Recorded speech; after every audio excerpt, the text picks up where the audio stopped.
बिल्कुल नवाज़ को हम लोग असेस करें, नवाज़ से हम लोगों बात भी करेंगे, अभी उससे बात नहीं हुई। लेकिन देखिए हमें तैयार करना पड़ेगा बैकअप। नवाज़ भी काफ़ी देर से पाकिस्तान टीम का हिस्सा रहे हैं।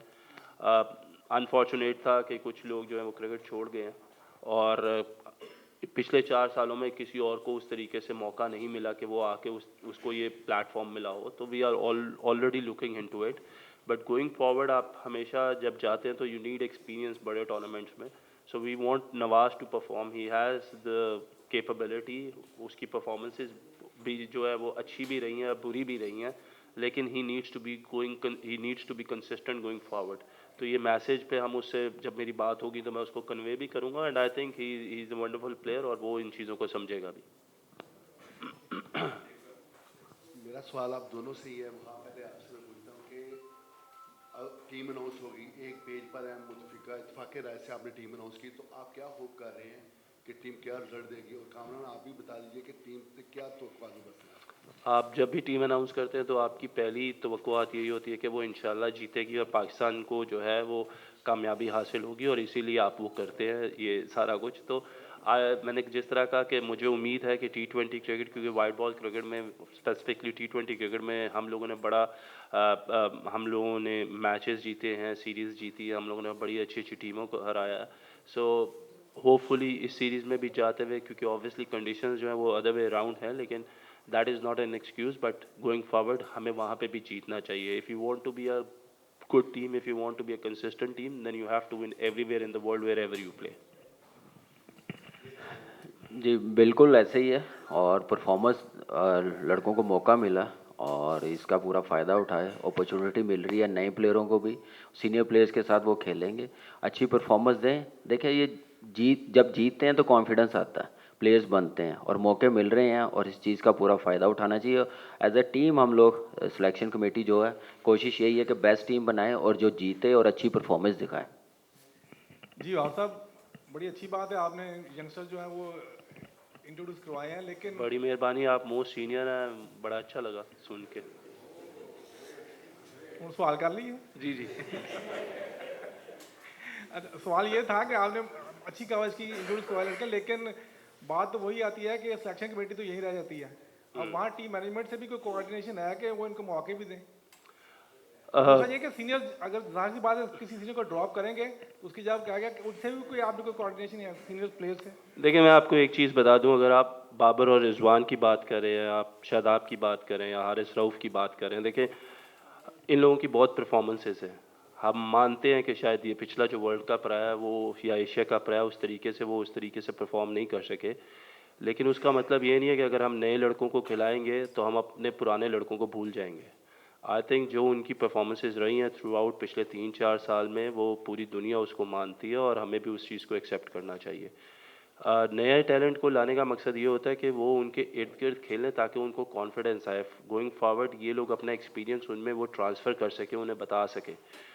अगर कोई भी प्लेयर, अगर इस सीरीज़ में, क्योंकि जो हमारी कोऑर्डिनेशन है, अगर कोई भी प्लेयर ओपन करता है इस सीरीज़ में, अगर वो बाबर नहीं है, वो रिजवान नहीं है, जस्ट इन केस, और वो आके अच्छी परफॉर्मेंसेस देता है, तो ज़रूरी नहीं है कि वो he will grab that place. हमने देखें अक्सर क्या होता है पाकिस्तान में, ये होता है कि जब आप एक प्लेयर इतना कंसिस्टेंट परफॉर्म कर रहा होता है और वो किसी बीमारी की वजह से या फिटनेस की वजह से वो वाहिद मैच नहीं खेल पाता और उसकी जगह कोई और नया आता है और वो स्कोर करता है, तो हम उसको प्रेफर करते हैं। बेसिकली होना, मेरे नज़दीक होना ये चाहिए कि जो कंसिस्टेंट परफॉर्मर, उसी को वो जगह वापस मिलनी चाहिए। इसकी एक एग्जांपल हमने ऑस्ट्रेलिया में देखी कि मिचेल मार्श ने 100 किया, लेकिन जब ट्रेविस हेड उनके मेन प्लेयर जो ओपन कर रहे थे, उनके प्लान का हिस्सा थे, जब वो वापस आए ऑस्ट्रेलिया से फिट होकर, जो वो पहला मैच खेला तो वो एज एन ओपनर ही खेले, मिचेल मार्श को जगह छोड़नी पड़ी। So I believe in that kind of a culture कि जिधर एक प्लेयर ने इतना ज़्यादा परफॉर्म किया हुआ, उस पर आपने इतना ज़्यादा इन्वेस्ट किया हुआ, तो एक या दो इनिंग्स की वजह से उसको टीम से बाहर नहीं निकालना चाहिए, ना उसकी जगह जानी चाहिए। अच्छा वहाब, ये पूछना था आपसे कि जो शाहीन शाह अफरीदी हैं, हमारे मेन फास्ट बॉलर हैं, वो परफॉर्म नहीं कर पा रहे। ऑस्ट्रेलिया के अंदर हमने देखा पहला टेस्ट उनका अच्छा नहीं गया, वर्ल्ड कप के अंदर भी हम देख रहे थे कि थोड़ा ऑफ कलर थे।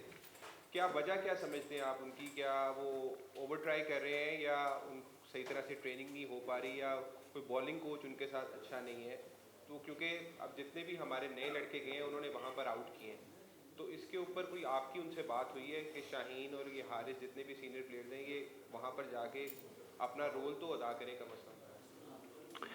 देखिए, शाहीन आफरीदी की हम हमेशा इसीलिए बात करते हैं कि शाहीन आफरीदी ने पिछले 4 साल से 5 साल से 2018 से जब वो आए उन्होंने इतनी परफॉर्मेंसेस दी है कि हमें आदत हो गई है कि शाहीन हर मैच में परफॉर्म करे। अनफॉर्चुनेटली क्रिकेट एक ऐसी चीज़ है, एक ऐसा प्लेटफॉर्म है कि जिधर आप हर रोज़ परफॉर्म नहीं करते। मैं ये नहीं कह रहा कि शाहीन को परफॉर्म नहीं करना चाहिए, लेकिन एट टाइम्स कभी बैड पैच आ जाता है, कभी आप कोशिश भी कर रहे होते हो लेकिन आपको उस तरीके से रिवॉर्ड्स नहीं मिल रहे होते। Shaheen is a very sensible guy और उसको ये चीज़ों का पता है और उसको ये मैसेज दिया भी जा रहा है और ऑब्वियसली आपकी बात से मैं एग्री करता हूँ। अगर इस टेस्ट मैच में शाहीन को विकेट्स मिलती, वो परफॉर्म करता अच्छा, तो शायद पाकिस्तान के रिजल्ट में थोड़ी और बेहतरी आ जाती। But going forward he knows he is very responsible, he is somebody जिसमें बहुत भूख है, ही इज़ नॉट समबडी जो अपनी परफॉर्मेंस से सेटिस्फाई हो जाता है। उसको यही होता है कि मैं हर मैच में जाऊँ और मैं हर मैच में आउट करूँ एंड दैट जो ये आपने बात की है उसमें हमारी उससे बात हुई है और ऑब्वियसली वो भी बहुत पुरज़म है कि उसके ऊपर जो रिस्पॉन्सिबिलिटी है वो उसको सही तरीके से जो है वो निभाए। हमें उसको थोड़ा सा टाइम देना पड़ेगा। हमें जल्दी जो है वो मुंह नहीं फेर लेना चाहिए या हम लोगों को बहुत जल्दी किसी को राइट ऑफ नहीं कर देना चाहिए। आई थिंक 5 साल की परफॉर्मेंसेस 5 मैचों से या 6 मैचों से जो है वो अकाउंटेबल नहीं होती, तो हमें थोड़ा सा टाइम देना चाहिए एंड आई होप के going forward he will get back into his form और फिर से आप उसको इंशाल्लाह फलते फूलते देखते रहेंगे। लास्ट सर वाइस कैप्टन हमने जिस तरीके से इस सीरीज़ में भी जब टेस्ट सीरीज़ थी तब अनाउंस नहीं किया था। गोइंग फॉरवर्ड भी जो हम वो जब टीम वहाँ पे पहुँच जाएगी उसके बाद हम लोग डिसाइड करेंगे कि हमने किसको वाइस कैप्टनसी देनी है। Last question Usama. वहाब दौरे न्यूजीलैंड के लिए 17 रुकनी स्क्वाड का ऐलान हो गया, लेकिन कामरान गुलाम नज़रअंदाज हो रहे हैं। इस साल नेशनल T20 कप में भी उन्होंने 451 स्कोर किया है, तो क्या उनकी जगह टीम में नहीं बनती? नहीं, देखिए कामरान पिछले 2-3 साल से परफॉर्म करता आ रहा है, बड़ा कंसिस्टेंट परफॉर्मर है हमारे लिए। मुझे ऐसा लगता है कि T20 में I think he still needs time कि जिधर वो जो है थोड़ा सा और अपना बेहतर करे। सिर्फ आपको एट टाइम्स ये नहीं देखना पड़ता कि कोई रन्स कितने कर रहा है, एट टाइम्स आपको ये भी देखना पड़ता है कि कंडीशन स्ट्राइक रेट क्या है उसमें देखना पड़ता है। और सिर्फ एक चीज़ जो मैं अभी लास्ट में अनाउंस करूँगा, कामरान को हम इंशाल्लाह वाइट बॉल क्रिकेट में आगे ज़रूर हमारे प्लान्स का हिस्सा है, वो ऐसा नहीं है कि वो नहीं है, लेकिन इस सीरीज़ में unfortunately he couldn't make up that chance जो उसको मिलना चाहिए था। गोइंग फॉरवर्ड इंशाल्लाह हम उसको देखेंगे, लेकिन इसके साथ साथ जो हमारे T20 के टॉप परफॉर्मर्स रहे हैं जो इस कंपटीशन में खेले हैं उन लोगों को हम लोग कैंप में बुला रहे हैं और उनको हम यहाँ पे अपने सामने भी जो है उनको इंशाल्लाह देखेंगे और वो यहाँ पे होंगे। कैंप जो है वो मैं बता दूं कि 28 तारीख से 3 तारीख तक है, जब टीम ने ट्रैवल करना है। 3 तारीख को पाकिस्तान की टीम ट्रैवल करेगी होपफुली। इसमें कुछ लड़के हैं जो कैंप का हिस्सा होंगे, उसमें कामरान गुलाम, उमैर बिन यूसुफ, सज्जाद अली, अहमद शहजाद, मोहम्मद हारिस, शहाब खान, मोहम्मद इमरान, मोहम्मद आमिर खान और आरिफ याकूब। ये 9 प्लेयर्स हैं जो पाकिस्तान टीम के इस कैंप में पाकिस्तान के लड़कों को ज्वाइन करेंगे और हमें उनके ऊपर भी इंशाल्लाह पूरी नज़र रखे हुए हैं। ठीक है जी, थैंक यू।